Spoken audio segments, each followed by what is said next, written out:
ಅನಾಮಿಕ ವ್ಯಕ್ತಿಯೊಬ್ಬ ಏಕಾಏಕಿಯಾಗಿ ಮನೆಗೆ ನುಗ್ಗಿದ್ದಾನೆ. ವ್ಯಕ್ತಿಯಿಂದ ಆತಂಕ ಸೃಷ್ಟಿಯಾಗಿದೆ. ಆ ವ್ಯಕ್ತಿಯನ್ನ ಅದೇ ಮನೆಯಲ್ಲಿ ಕೂಡಿ ಹಾಕಿ ಮನೆಯಲ್ಲಿದ್ದಂಥ ವ್ಯಕ್ತಿ ಅಂದ್ರೆ ಆ ಮನೆ ಯಜಮಾನ ಹೊರಗಡೆ ಓಡಿ ಬಂದಿದ್ದಾನೆ. ಬೆಂಗಳೂರು ಗ್ರಾಮಾಂತರ ಜಿಲ್ಲೆ ದೇವನಹಳ್ಳಿಯ ಚಿಕ್ಕನಹಳ್ಳಿಯಲ್ಲಿ ಸಂಭವಿಸಿರುವಂತಹ ಘಟನೆ. ಕೆಲ ಕಾಲ ಆತಂಕದ ವಾತಾವರಣ ಇತ್ತು. ಆ ವ್ಯಕ್ತಿ ಯಾರು ಅನ್ನೋದೇ ಗೊತ್ತಿಲ್ಲ. 30 ವರ್ಷದ ನವೀನ್ ಮನೆಗೆ ನುಗ್ಗಿ ಆತಂಕ ಸೃಷ್ಟಿ ಮಾಡಿದ್ದು ವ್ಯಕ್ತಿ. ಪೊಲೀಸರನ್ನ ಕರೆಸಿ ವಶಕ್ಕೆ ಕೊಟ್ಟಿದ್ದಾರೆ ಗ್ರಾಮಸ್ಥರು. ಈ ಮನೆಗೆ ನುಗ್ಗಿದ್ದಂಥ ವ್ಯಕ್ತಿ ಕುಡಿದು ಬಂದಿದ್ನ ಅಥವಾ ಕಳ್ಳತನಕ್ಕೆ ಬಂದಿದ್ನ ಅಂತ ತನಿಖೆ ನಡೀತಾ ಇದೆ. ಅಂದ್ರೆ ಪೊಲೀಸರು ಪರಿಶೀಲನೆ ಮಾಡ್ತಾ ಇದ್ದಾರೆ. ವಿಜಯಪುರ ಪೊಲೀಸ್ ಠಾಣಾ ವ್ಯಾಪ್ತಿಯಲ್ಲಿ ನಡೆದಂತ ಘಟನೆ ಇದು. ಮನೆ ಒಳಗಡೆ ಬಂದು ಈ ರೀತಿಯಾಗಿ ಕುಳಿತುಕೊಂಡಿದ್ದಾನೆ ಆ ವ್ಯಕ್ತಿ.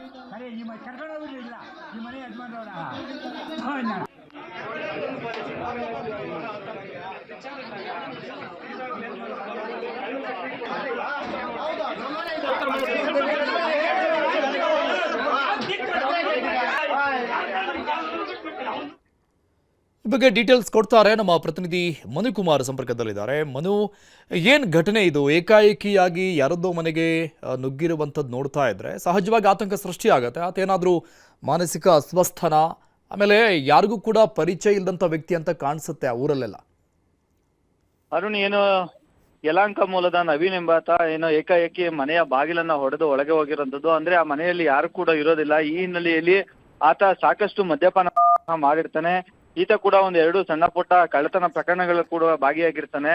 ಹಾಗಾಗಿ ಈತ ಏನು ಏಕಾಏಕಿ ಒಳಗೆ ಹೋಗ್ತಿರೋದನ್ನ ಪಕ್ಕದ ಮನೆಯವರು ಗಮನಿಸಿ ಏನು ಮನೆಯ ಮಾಲೀಕರಿಗೆ ಮಾಹಿತಿಯನ್ನು ಸಹ ನೀಡ್ತಾರೆ. ಮಾಹಿತಿ ನೀಡಿದಂತ ವೇಳೆ ಅವರು ಕೂಡ ಮನೆ ಬಳಿಗೆ ಬಂದಾಗ ಆತ ಒಳಗೆ ಇರೋದು ಕಂಡು ಬರ್ತದೆ. ಏಕಾಏಕಿ ಅನಾಮಿಕ ಒಳಗೆ ನುಗ್ಗಿದಂತ ಹಿನ್ನೆಲೆಯಲ್ಲಿ ಅವರು ಕೂಡ ಏನೋ ಬಾಗಿಲಿಗೆ ಚಿಲ್ಕವನ್ನ ಹಾಕಿ ಪೊಲೀಸರಿಗೂ ಕೂಡ ಮಾಹಿತಿಯನ್ನ ನೀಡ್ತಾರೆ. ಪೊಲೀಸರು ಬಂದು ಏನೋ ಆತನನ್ನು ವಶಕ್ಕೆ ಪಡೆದು ವಿಚಾರಣೆಯನ್ನು ಸಹ ಈಗ ಮಾಡ್ತಾ ಇರೋದು. ಈಗ ನವೀನ್ ಈತನ ಅಂದ್ರೆ ಈಗ ಒಳಗಡೆ ಹೋದಂತ ಸಮಯದಲ್ಲಿ ಸಾಕಷ್ಟು ಮದ್ಯಪಾನವನ್ನು ಸಹ ಮಾಡಿರ್ತಾನೆ. ಅಂದ್ರೆ ಪ್ರಾಥಮಿಕ ಮಾಹಿತಿಯನ್ನು ಕೂಡ ಸರಿಯಾಗಿ ನೀಡ್ತಿರಲಿಲ್ಲ. ಆಗ ಪೊಲೀಸ್ ಠಾಣೆಗೆ ಕರ್ಕೊಂಡು ಹೋಗಿ ಈಗ ತನಿಖೆಯನ್ನು ಸಹ ಮುಂದುವರಿಸಿರುವಂತದ್ದು. ಈಗ ಆತನ ವಿರುದ್ಧ ಕೂಡ ವಿಜಯಪುರ ಪೊಲೀಸ್ ಠಾಣೆಯಲ್ಲೂ ಕೂಡ ಪ್ರಕರಣವನ್ನು ಕೂಡ ದಾಖಲು ಮಾಡ್ಕೊಂಡಿರುವಂತದ್ದು. ಅರುಣ್, ಥ್ಯಾಂಕ್ ಯು ಮನು ಡೀಟೇಲ್ಸ್ಗೆ. ಕೋಲಾರ ಜಿಲ್ಲಾಸ್ಪತ್ರೆಯಲ್ಲಿ ಸಿಟಿ ಸ್ಕ್ಯಾನ್ ಮತ್ತು MRI ಸ್ಕ್ಯಾನ್ ದಿಢೀರಂತ ಬಂದ್ ಆಗಿದೆ. ಯಾವುದೇ ಮಾಹಿತಿಯನ್ನು ನೀಡದೆ ದಿಢೀರಂತ ಸ್ಕ್ಯಾನಿಂಗ್ ಬಂದ್ ಮಾಡಲಾಗಿದೆ. ಮಧ್ಯರಾತ್ರಿ 12 ಗಂಟೆಯಿಂದ ಅಲ್ಲಿನ ಸಿಬ್ಬಂದಿಗಳು, ಆಸ್ಪತ್ರೆಯ ಸಿಬ್ಬಂದಿಗಳು ಈ ಸಿಟಿ ಸ್ಕ್ಯಾನ್ ಮತ್ತು MRI ಸ್ಕ್ಯಾನ್ಗಳನ್ನು ಬಂದ್ ಮಾಡಿದ್ದಾರೆ. ಕ್ರಸ್ನಾ ಡಯಾಗ್ನಾಸ್ಟಿಕ್ ಸಂಸ್ಥೆ ನಿರ್ವಹಣೆ ಮಾಡ್ತಾ ಇದ್ದಂತಹ ಸ್ಕ್ಯಾನ್ ಸೆಂಟರ್ ಇದು. ರಾಜ್ಯದಾದ್ಯಂತ ಸಂಸ್ಥೆಗೆ 140 ಕೋಟಿ ಬಿಲ್ ಬಾಕಿ ಇದೆ ಅನ್ನುವಂಥ ಆರೋಪ ಇದೆ. ಸೊ ಅದಕ್ಕಾಗಿಯೇ ಇವರು ಬಂದ್ ಮಾಡಿದ್ದಾರೆ ಅಂತ ಸದಕ್ಕಿರುವಂತಹ ಆರೋಪ. ಸ್ಕ್ಯಾನಿಂಗ್ ಇಲ್ಲದೆ ದೂರದ ಊರುಗಳಿಂದ ಬಂದಂಥ ವ್ಯಕ್ತಿಗಳಿಗೆ, ರೋಗಿಗಳ ಅಟೆಂಡರ್ಸ್ ಏನಿರ್ತಾರೆ, ಕುಟುಂಬಸ್ಥರು ಪರದಾಡ್ತಾ ಇದ್ದಾರೆ ಪಾಪ. ಕೋಲಾರದ SNR ಜಿಲ್ಲಾಸ್ಪತ್ರೆಯಲ್ಲಿ ರೋಗಿಗಳ ಪರದಾಟ ಇದು. ಇದಕ್ಕಿದ್ದಂತೆ ಆಸ್ಪತ್ರೆಗೂ ಕೂಡ ಅಧಿಕಾರಿಗಳಿಗೂ ಮಾಹಿತಿಯನ್ನು ನೀಡದೆ ಸ್ಕ್ಯಾನಿಂಗ್ ಸೌಲಭ್ಯ ಬಂದ್ ಮಾಡಿರುವಂಥದ್ದು ಸಹಜವಾಗಿ ಇದು ಪರದಾಟಕ್ಕೆ ಕಾರಣ ಆಗಿದೆ. ರೋಗಿಗಳು ಪರದಾಡುವಂತಹ ಸ್ಥಿತಿ ನಿರ್ಮಾಣ ಆಗಿದೆ. ರಾಜ್ಯದಾದ್ಯಂತ ಈ ಸಂಸ್ಥೆಗೆ ಎಸ್ಪೆಷಲಿ 140 ಕೋಟಿ ರೂಪಾಯಿ ಸರ್ಕಾರದಿಂದ ಬರುವಂತಹ ಬಿಲ್ ಬಾಕಿ ಇದೆ. ಅದಕ್ಕಾಗಿಯೇ ಇವರು ಏಕಾಏಕಿಯಾಗಿ ನಿನ್ನೆ ಮಧ್ಯರಾತ್ರಿ 12 ಗಂಟೆಯಿಂದ ಸಿಟಿ ಸ್ಕ್ಯಾನ್ MRI ಸ್ಕ್ಯಾನ್ ಅದನ್ನು ಬಂದ್ ಮಾಡಿದ್ದಾರೆ ಅಂತ ಆರೋಪವನ್ನು ಮಾಡಲಾಗ್ತಾ ಇದೆ. ಈಗ ಸಮಸ್ಯೆ ಏನಲ್ಲ ಸರ್, ಸಾರ್ವಜನಿಕರಿಗೆ ಎಲ್ಲ ತೊಂದರೆನೇ ಆಗುತ್ತಲ್ಲ. ಜಾಸ್ತಿನ ನಂಬಿಕೆ ಮಾಡ್ಕೊಂಡು ದೂರದಿಂದ ಬಂದಿರ್ತಾರೆ, ತೊಂದರೆ ಆಗೇ ಆಗುತ್ತೆ. ಇದಾಗಲಿಲ್ಲ ಅಂದರೆ ಸಮಸ್ಯೆ ಜಾಸ್ತಿ ಉಂಟಾಗುತ್ತಲ್ಲ. ಅದಕ್ಕೋಸ್ಕರ ಇಲ್ಲಿ ಮೇಡಮ್ ಅವರು ಹೇಳ್ತಾ ಇದ್ದಾರೆ, ಮ್ಯಾನೇಜರ್ ಸರ್ ಬರ್ತಾ ಇದ್ದಾರೆ, ಬಂದ ಮೇಲೆ ಹೇಳಿದ್ರೆ ನಾವು ಸದ್ಯಕ್ಕೆ ಸ್ಟಾಪ್ ಮಾಡಿದ್ದಾರೆ ಅಂತ. ನಿನ್ನೆ ರಾತ್ರಿಯಿಂದ ಸ್ಟಾಪ್ ಆಗಿದೆ ಅಂತ ಹೇಳ್ತಾರೆ. ಅದೇ ಮಾಹಿತಿ ಕೊಟ್ಟು ಸ್ಟಾಪ್ ಮಾಡಬೇಕಾಗಿತ್ತು. ಅಟ್ಲೀಸ್ಟ್ ಇವರು ಅಡ್ವರ್ಟೈಸ್ ಮಾಡಬೇಕಾಗಿತ್ತು. ಅಡ್ವರ್ಟೈಸು ಇಲ್ಲ, ಏನಿಲ್ಲ. ಇವಾಗ ಜನ ಎಷ್ಟೆಷ್ಟೋ ದೂರದಿಂದ ಬಂದವ್ರೆ. ಬಡವರು ಬರೋದು ಹಾಸ್ಪಿಟಲ್ ಇದು ಮ್ಯಾಕ್ಸಿಮಮ್ಮು. ಇವಾಗ ವಿತೌಟ್ ಇನ್ಫಾರ್ಮೇಷನು ಸ್ಟಾಪ್ ಮಾಡಿದ್ವಿ ಅಂತ ಹೇಳ್ತಾರೆ. ಇವಾಗ ನೆನ್ನೆ ಎಲ್ಲ ಅಪಾಯಿಂಟ್ಮೆಂಟ್ ತೊಗೊಂಡಿರೋರೆಲ್ಲ ಬಂದು ಕಾತ್ಕೊಂಡಿದ್ದಾರೆ, ಮಾಡಿಸ್ತಾ ಇಲ್ಲ, ಸ್ಟಾಪ್ ಮಾಡಿದ್ದೀನಿ ಅಂತ ಹೇಳ್ತಾರೆ. ಎಲ್ಲ ರೂಮ್ಸ್ ಎಲ್ಲ ಲಾಕಪ್ ಇದೆ. ಹೊರಗಡೆ ಮಾಡಿದ್ರೆ ಬಡವರು ಎಲ್ಲಿ ಮಾಡ್ತಾರೆ ಸರ್? ಆ ದುಡ್ಡು ಖರ್ಚು ಬಡಿಸ್ಕೋಬೇಕಲ್ಲ ಅವರು. ಎಲ್ಲಿ 15,000, 20,000, 16,000, 12,000 ಆ ಥರ ಆಗುತ್ತೆ. ಬಡವರು ಆಲ್ಟರ್ನೇಟ್ ಮಾಡಲೇಬೇಕಲ್ಲ ಸರ್. ಬಿದ್ದು ಇವಾಗ ಇದಕ್ಕೆ ತೋರಿಸಿ ಸಿಟಿ ಸ್ಕ್ಯಾನಿಗೆ ಇದು ಮಾಡಿದ್ರು, ರೆಫರ್ ಮಾಡಿದ್ರು. ಈಗ ಅದನ್ನು ಇದು ಮಾಡಿ ತೆಗೆಸೋದಕ್ಕೆ ಇದು ಮಾಡಿದ್ದಕ್ಕೆ ಡಾಕ್ಟರ್ ಬರೆದಿರೋ ಸಮರಿ ಸರಿ ಇಲ್ಲ ಅಂತ 2 ಸಲ ಕ್ಯಾನ್ಸಲ್ ಮಾಡಿದ್ದಾರೆ. 2 ಸಲ 3 ದಿನದಿಂದ ಅಲಿತಾ ಇದ್ದೀವಿ, ಅದ್ರ ಬಗ್ಗೆ ಏನೂ ಇದಿಲ್ಲ. ಇವಾಗ 2 ಸಲ ಕ್ಯಾನ್ಸಲ್ ಆಗಿ ಇವತ್ತು ಮತ್ತೆ 3ನೇ ಸಲ ಅಪ್ಲೋಡ್ ಮಾಡಿಸಿದ್ದೀವಿ. ಅದು ಅಪ್ರೂವಲ್ ಆಗಿದೆಯಿಲ್ಲ ಅಂತ ತಿಳ್ಕೊಳ್ಳೋದಕ್ಕೆ ಬೆಳಗ್ಗೆಯಿಂದ ಓಡಾಡ್ತಾ ಇದ್ದೀವಿ. ಅಲ್ಲಿ ಹೋದರೆ ಇಲ್ಲಿ ಕಳಿಸ್ತಾರೆ, ಇಲ್ಲಿ ಹೋದರೆ ಅಲ್ಲಿ ಕಳಿಸ್ತಾರೆ. ಸ್ಟಾಪ್ ಮಾಡಿದ್ದಾರೆ ಗೊತ್ತು, ಆದರೆ ಈಗ ನಮಗೇನು ನಮ್ಮ ಸಮಸ್ಯೆ ಏನು ಗೊತ್ತಾ, ಆಗಿದೆ ಅಂದರೆ ನಾವು ನಾಳೆದಾಗಿರಲಿ ನಾವು ಬರ್ಬೋದು. ಅದು ಏನು ಮಾಡ್ತಾ ಇಲ್ಲ. ಈಗ ಅವರು ಇದು ಚೆಕ್ ಮಾಡಿಬಿಟ್ಟು ಜಸ್ಟ್ ಅಪ್ರೂವಲ್ ಆಗಿದೆ ಅಂತ ಹೇಳ್ಬಿಟ್ರೆ ನಾವು ಹೊರಟೋಗ್ತೀವಿ. ಚೆಕ್ ಮಾಡೋಕ್ಕಾಗಲ್ಲ ಅಂತ ಹೇಳ್ತಾ ಇದ್ದಾರೆ. ಇದು ಜಿಲ್ಲಾಸ್ಪತ್ರೆಯಲ್ಲಿ ರೋಗಿಗಳ ಜೊತೆಗೆ ಬಂದಂಥವರ ಕುಟುಂಬಸ್ಥರ ಆಕ್ರಂದನ ಪರದಾಟದ ಪರಿಸ್ಥಿತಿಯಾಗಿದೆ. ಸಹಜವಾಗಿ ಇದು ಆಕ್ರೋಶಕ್ಕೂ ಕೂಡ ಕಾರಣ ಆಗ್ತಾ ಇದೆ. ಬಟ್ ಏನು ಮಾಡಿದಂಥ ಪರಿಸ್ಥಿತಿಯಲ್ಲಿದ್ದಾರೆ. ಈ ವಿಚಾರ ಸ್ಥಳೀಯ ಶಾಸಕ ಕೊತ್ತೂರು ಮಂಜುನಾಥ್ ಅವರಿಗೆ ಗೊತ್ತಿಲ್ಲ ಅನ್ನುವಂಥದ್ದು ಮತ್ತೊಂದು ವಿಪರ್ಯಾಸದ ಸಂಗತಿ. ಹೀಗಾಗಿದೆ ಸಾರ್ ಅಂತ ನಾವು ಕೇಳಿದರೆ ನನ್ನ ಗಮನಕ್ಕೆ ಬಂದೇ ಇಲ್ಲ ಅಂತಾರೆ ಕೊತ್ತೂರು ಮಂಜುನಾಥ್ ಅವರು, ಕೋಲಾರ ಶಾಸಕರು, ಸ್ಥಳೀಯ ಶಾಸಕರು. ಬಟ್ ಇಷ್ಟು ದೊಡ್ಡದಾದಂಥ ಒಂದು ಘಟನೆ ನಡೆದಿದೆ, ಜನರು ಪರದಾಡ್ತಾ ಇದ್ದಾರೆ. ಜಿಲ್ಲಾಸ್ಪತ್ರೆ ಇದು, ದೂರದ ಊರುಗಳಿಂದ ಜನ ಬರ್ತಾರೆ ಸಾವಿರಾರು ಸಂಖ್ಯೆಯಲ್ಲಿ. ಡಿಸ್ಟ್ರಿಕ್ಟ್ ಹಾಸ್ಪಿಟಲ್ ಆಗಿರೋ ಕಾರಣದಿಂದ ಡೀಟೇಲ್ಸ್ ಕೊಡ್ತಾರೆ ನಮ್ಮ ಪ್ರತಿನಿಧಿ ರಘುರಾಜ್ ಸಂಪರ್ಕದಲ್ಲಿದ್ದಾರೆ. ರಘುರಾಜ್, ನಿಜಕ್ಕೂ ಕೂಡ ಇದಕ್ಕೊಂದು ಪ್ರೊಸೀಜರ್ ಇರುತ್ತೆ. ಒಂದು 140 ಕೋಟಿ ಅಥವಾ ಅಷ್ಟು ಅಮೌಂಟ್ ಬರಬೇಕು ಅನ್ನೋದಿದ್ರೆ ಅದನ್ನು ಸರ್ಕಾರದ ಜೊತೆ ಅವ್ರು ಮಾತನಾಡ್ಕೋಬಹುದಾಗಿತ್ತು. ಬಟ್ ಏಕಾಏಕಿಯಾಗಿ ಈ ಎಸೆನ್ಷಿಯಲ್ ಸರ್ವಿಸ್ ಆಗಿರುವಂಥದ್ದು ಇದೆಲ್ಲವೂ ಕೂಡ ಎಂಥ ಕೋವಿಡ್ ಸಂದರ್ಭದಲ್ಲೂ ಬಂದ್ ಮಾಡೋಕ್ಕೆ ಅವಕಾಶವನ್ನು ಕೊಟ್ಟಿರಲಿಲ್ಲ. ಸೊ ಎಸೆನ್ಷಿಯಲ್ ಸರ್ವಿಸ್ ಆಗಿರೋದನ್ನು ಏಕಾಏಕಿ ಮಾಹಿತಿ ಕೊಡದೆ ಬಂದ್ ಮಾಡಿರೋದು ಎಷ್ಟರ ಮಟ್ಟಿಗೆ ಸರಿ? ಖಂಡಿತ ಅರುಣ್, ಏನು ಕೋಲಾರ ಜಿಲ್ಲಾಸ್ಪತ್ರೆಯಲ್ಲಿ ಬಹಳಷ್ಟು ಒಂದು ನಿರ್ಲಕ್ಷ್ಯದ ಚಿಕಿತ್ಸೆಯನ್ನು ಕೂಡ ಕೊಡ್ತಾ ಇರತಕ್ಕಂಥ ಒಂದು ಆರೋಪಗಳ ಮಧ್ಯೆ ಇರತಕ್ಕಂಥ ಸೇವೆಯನ್ನೇ ಇದ್ದಕ್ಕಿದ್ದಂತೆ ಒಂದು ಬಂದ್ ಮಾಡಿರ್ತಕ್ಕಂಥದ್ದು, ಇದು ಬಹಳಷ್ಟು ಒಂದು ರೋಗಿಗಳ ಪರದಾಟಕ್ಕೆ ಕಾರಣ ಆಗಿರ್ತಕ್ಕಂಥದ್ದು. ಏನು ಖಾಸಗಿ ಒಂದು ಕಂಪನಿ ಆಗಿರ್ತಕ್ಕಂಥ ಕೃಷ್ಣ ಒಂದು ಡಯಾಗ್ನೋಸ್ಟಿಕ್ ಒಂದು ಕಂಪನಿ ಜೊತೆಗೆ ಆರೋಗ್ಯ ಕುಟುಂಬ ಕಲ್ಯಾಣ ಇಲಾಖೆ ಏನಿದೆ, ಎರಡು ಒಂದು ಖಾಸಗಿ ಕಂಪನಿ ಜೊತೆಗೆ ಇಲಾಖೆಯ ಜೊತೆಗೆ ಒಂದು ಒಡಂಬಡಿಕೆಯನ್ನು ಮಾಡಿಕೊಂಡು ಇಲ್ಲಿ ಒಂದು ರೋಗಿಗಳಿಗೆ ಅಂದ್ರೆ BPL ಕಾರ್ಡ್ ಇರ್ತಕ್ಕಂಥ ರೋಗಿಗಳಿಗೆ ಉಚಿತವಾಗಿ ಒಂದು ಏನು ಸ್ಕ್ಯಾನಿಂಗ್ ಮಾಡ್ತಕ್ಕಂಥ ಸೌಲಭ್ಯ, ಜೊತೆಗೆ ಬೇರೆ ರೋಗಿಗಳಿಗೆ ಒಂದು ಕಡಿಮೆ ದರದಲ್ಲಿ ಒಂದು ಸ್ಕ್ಯಾನಿಂಗ್ ಮಾಡ್ತಕ್ಕಂಥ ಸೌಲಭ್ಯ ಇರತಕ್ಕಂಥ ಈ ಒಂದು ಏನು CT ಸ್ಕ್ಯಾನ್ ಮತ್ತೆ MRI ಸ್ಕ್ಯಾನ್ ತಡರಾತ್ರಿ 12 ಗಂಟೆ ಇದೀಗ ಬಂದಾಗಿರ್ತಕ್ಕಂಥದ್ದು. ಹಾಗಾಗಿ ನಿನ್ನೆ ಮತ್ತೆ ಮೊನ್ನೆ ಅಪಾಯಿಂಟ್ಮೆಂಟ್ ಅನ್ನ ಯಾರ್ಯಾರು ಸ್ಕ್ಯಾನಿಂಗ್ ಪಡ್ಕೊಂಡಿದ್ರು ಅವರೆಲ್ಲ ರೋಗಿಗಳು ಕೂಡ ಇವತ್ತು ಯಾವುದೇ ಒಂದು ಮಾಹಿತಿ ಇಲ್ಲದೇನೆ ಬಹಳಷ್ಟು ಒಂದು ಪರದಾಟವನ್ನು ಕೂಡ ಇಲ್ಲಿ ಎದುರಿಸ್ತಾ ಇರ್ತಕ್ಕಂಥದ್ದು. ಪ್ರಮುಖವಾಗಿ ಏನು ತಲೆ ಭಾಗದ ಒಂದು ಗಾಯಗಳೇನಾಗಿರುತ್ತೆ ಅಂತವರಿಗೆ ಈ CT ಸ್ಕ್ಯಾನ್ ಮತ್ತೆ MRI ಸ್ಕ್ಯಾನ್ ಇದು ಬಹಳಷ್ಟು ಒಂದು ಮುಖ್ಯವಾಗಿರುತ್ತೆ. ಜೊತೆಗೆ ಅಪಘಾತಗಳ ಒಂದು ಚಿಕಿತ್ಸೆಯನ್ನು ಪಡ್ಕೊಳ್ತಾ ಇರ್ತಕ್ಕಂಥ ರೋಗಿಗಳಿಗೆ ಇದು ಬಹಳಷ್ಟು ಒಂದು ಪರದಾಟವನ್ನ ಎದುರಿಸ್ತಾ ಇರ್ತಕ್ಕಂಥದ್ದು. ಹಾಗಾಗಿನೇ ಇದಕ್ಕೆ ಸಂಬಂಧಪಟ್ಟಂತೆ ಉತ್ತರ ಕೊಡೋದಕ್ಕೆ ಅಲ್ಲಿ ಆ ಒಂದು ಖಾಸಗಿ ಏನು ಡಯಾಗ್ನೋಸ್ಟಿಕ್ ಕಂಪನಿಯವರು ಕೂಡ ಯಾರು ಇಲ್ಲ, ಜೊತೆಗೆ ಜಿಲ್ಲಾಸ್ಪತ್ರೆಯ ಆ ಒಬ್ಬ ಅಧಿಕಾರಿ ಕೂಡ ಇಲ್ಲ. ಹಾಗಾಗಿನೇ ರೋಗಿಗಳು ಬಹಳಷ್ಟೊಂದು ಪರದಾಟವನ್ನ ಅಲ್ಲಿ ಪರದಾಟವನ್ನು ಪಡ್ತಾ ಇರ್ತಕ್ಕಂಥದ್ದು. ಪ್ರಮುಖವಾಗಿ ಈ ರೀತಿಯಾಗಿ ಯಾರಾದ್ರೂ ಕೂಡ ಒಂದು ಮುಷ್ಕರ ಅಥವಾ ಒಂದು ಬಂಧನ ಮಾಡುವಂತ ವೇಳೆಯಲ್ಲಿ ಅದಕ್ಕೆ ಒಂದು ಬದಲಿ ವ್ಯವಸ್ಥೆಯನ್ನ ಮಾಡಬೇಕಾಗಿರುತ್ತೆ, ಅಥವಾ ಕನಿಷ್ಠ ಒಂದು ಸಂಬಂಧಪಟ್ಟಂತ ಒಂದು ನೋಟಿಸ್ ಅನ್ನು ಕೂಡ ಕೊಡಬೇಕಾಗಿರುತ್ತೆ. ಅದು ಯಾವುದು ಕೂಡ ಮಾಡದೆ ಏಕಾಏಕಿ ಈ ರೀತಿಯಾಗಿ ರಾಜ್ಯಾದ್ಯಂತ ಸುಮಾರು 140 ಕೋಟಿಗೂ ಹೆಚ್ಚು ನಮಗೆ ಒಂದು ಬಿಲ್ ಬಾಕಿ ಇದೆ. ಹಾಗಾಗಿನೇ ಇದ್ದಕ್ಕಿದ್ದಂತೆ ಬಂದ್ ಮಾಡ್ತಾ ಇದೀವಿ ಅನ್ನತಕ್ಕಂಥ ಒಂದು ಮೌಖಿಕ ಮಾಹಿತಿ ಮೇಲೆ ಈ ರೀತಿಯಾಗಿ ಒಂದು MRI ಮತ್ತೆ CT ಸ್ಕ್ಯಾನ್ ಬಂದ್ ಮಾಡಿರ್ತಕ್ಕಂಥದ್ದು. ಪ್ರಮುಖವಾಗಿ ಇಲ್ಲಿ ನಾವು ಇನ್ನೊಂದು ವಿಚಾರ ಗಮನಿಸಬೇಕು. ಏನು ಕೋಲಾರ ಮತ್ತಷ್ಟು ಅಪ್ಡೇಟ್ಸ್ ಪಡಿತೀನಿ ನಿಮ್ಮಿಂದ. ಜಿಲ್ಲಾಸ್ಪತ್ರೆಯಲ್ಲಿ ಸ್ಕ್ಯಾನಿಂಗ್ ಇಲ್ಲದೆ ರೋಗಿಗಳು ಪರದಾಡ್ತಾ ಇದ್ದಾರೆ. ಜನ ಪರದಾಡ್ತಾ ಇದ್ರು. ಇಲ್ಲಿನ MLAಗೆ ಈ ಸಮಸ್ಯೆ ಬಗ್ಗೆ ಮಾಹಿತಿನೇ ಇಲ್ವಂತೆ. ನನಗೆ ಆ ಬಗ್ಗೆ ಮಾಹಿತಿನೇ ಇಲ್ಲ ಅಂತಿದ್ದಾರೆ ಶಾಸಕ ಕೊತ್ತೂರು ಮಂಜುನಾಥ್. ನಮ್ಮದೇ ಕ್ಷೇತ್ರದ ಸಮಸ್ಯೆ ಬಗ್ಗೆ ಶಾಸಕರಿಗೆ ಮಾಹಿತಿ ಇಲ್ಲ ಅನ್ನುವಂಥದ್ದು ವಿಪರ್ಯಾಸದ ಸಂಗತಿ. ಜಿಲ್ಲಾಸ್ಪತ್ರೆಯಲ್ಲಿ ರೋಗಿಗಳು ಪರದಾಡ್ತಾ ಇದ್ರು ಕೂಡ ಸ್ಥಳೀಯ ಶಾಸಕರಿಗೆ ಒಂಚೂರು ಕೂಡ ಮಾಹಿತಿ ಇಲ್ಲ ಅಂತ ಶಾಸಕ ಕೊತ್ತೂರು ಮಂಜುನಾಥ್ ಅವರೇ, ಏನಿಂಥ ಪರಿಸ್ಥಿತಿ, ಓಟ್ ಹಾಕಿ ಗೆಲ್ಸಿರುವಂಥದ್ದು ನಿಮ್ಮನ್ನ, ಇಂತಹ ವ್ಯವಸ್ಥೆಯನ್ನ ಕೊಡ್ತಾ ಇರೋದು ಜನರಿಗೆ. ಜಿಲ್ಲಾಸ್ಪತ್ರೆ ಸಾವಿರಾರು ಸಂಖ್ಯೆಯಲ್ಲಿ ಜನ ಬರೋದು, ಸ್ಕ್ಯಾನಿಂಗ್ ಅನ್ನುವಂಥದ್ದು ತುಂಬ ಇಂಪಾರ್ಟೆಂಟ್. ಯಾವುದೇ ರೀತಿಯಾದಂಥ ಟ್ರೀಟ್ಮೆಂಟ್ಗಳನ್ನು ಕೊಡೋಕ್ಕೆ ಸಾಧ್ಯನೇ ಆಗೋದಿಲ್ಲ. ಏನಾದರೂ ಹೆಚ್ಚು ಕಡಿಮೆ ಆದರೆ, ಪ್ರಾಣಗಳು ಹೋದರೆ, ಜೀವಹಾನಿಗಳಾದರೆ ಯಾರು ಹೊಣೆ? ಕುಟುಂಬಸ್ಥರು ಪರದಾಡ್ತಾ ಇದ್ದಾರೆ. ರೋಗಿಗಳನ್ನು ಕರೆದುಕೊಂಡು ಬಂದಂಥ ಕುಟುಂಬಸ್ಥರು. ಶಾಸಕ ಕೊತ್ತೂರು ಮಂಜುನಾಥ್ ಅವರು ಇದಕ್ಕೆ ಆನ್ಸರೇಬಲ್ ಆಗ್ತಾರೆ. ಆದರೆ ಈ ಬಗ್ಗೆ ಕೇಳಿದ್ರೆ ಅವರಿಗೆ ಏನು ಗೊತ್ತೇ ಇಲ್ಲಂತೆ. ಬಟ್ ಇದು ಏನೋ 1 ಗಂಟೆ ಹಿಂದೆ ಆಗಿರುವಂಥ ಸಮಸ್ಯೆ ಏನಲ್ಲ. ನಿನ್ನೆ ಮಧ್ಯರಾತ್ರಿ 12 ಗಂಟೆಗೆ ಆಗಿದೆ. ಜಿಲ್ಲಾಸ್ಪತ್ರೆಯಲ್ಲಿ ಇಂಥದ್ದೊಂದು ಅವ್ಯವಸ್ಥೆ ಆದಾಗ ಅಲ್ಲಿನ DHO, THO ಅವರೆಲ್ಲರೂ ಕೂಡ ಸಹಜವಾಗಿ ಸ್ಥಳೀಯ MLAಗಳಿಗೆ ಈ ರೀತಿಯಂಥ ಮಾಹಿತಿಯನ್ನು ಕೊಟ್ಟಿರ್ತಾರೆ, ಕೊಡಲೇಬೇಕು ಕೂಡ. ಯಾಕಂದ್ರೆ ಏನಾದರೂ ಜೀವಹಾನಿಗಳು ಏನಾದರೂ ಸಂಭವಿಸಿದ್ರೆ ಅದಕ್ಕೆ ಹೊಣೆ ಯಾರು ಅನ್ನುವಂಥ ಪ್ರಶ್ನೆ ನೆಕ್ಸ್ಟ್ ಬರುತ್ತೆ. ಬಟ್ ಆದರೂ ಕೂಡ ಶಾಸಕರಿಗೆ ಈ ಬಗ್ಗೆ ಮಾಹಿತಿ ಇಲ್ಲ ಅನ್ನುವಂಥದ್ದು ವಿಪರ್ಯಾಸದ ಸಂಗತಿ. ಡೀಟೇಲ್ಸ್ ಕೊಡ್ತಾರೆ ನಮ್ಮ ಪ್ರತಿನಿಧಿ ರಘುರಾಜ್, ಮತ್ತೆ ಕನೆಕ್ಟ್ ಆಗಿದ್ದಾರೆ. ರಘುರಾಜ್, ಜಿಲ್ಲಾಸ್ಪತ್ರೆಯಲ್ಲಿ ಅತಿ ದೊಡ್ಡ ಅವ್ಯವಸ್ಥೆ ಇದು. ಯಾಕಂದ್ರೆ ಸಾವಿರಾರು ಸಂಖ್ಯೆಯಲ್ಲಿ ಜನ ಬರ್ತಾರೆ, ಶಾಸಕರಿಗೆ ಮಾಹಿತಿ ಇಲ್ಲ ಅನ್ನುವಂಥದ್ದು ಕೂಡ ವಿಪರ್ಯಾಸ ಮತ್ತು ಹಾಸ್ಯಾಸ್ಪದ ಎರಡೂ ಕೂಡ. ಡಿಎಚ್ಒ ಎಲ್ಲ ಮಾಹಿತಿ ಕೊಡಲೇಬೇಕು ಅಲ್ವಾ?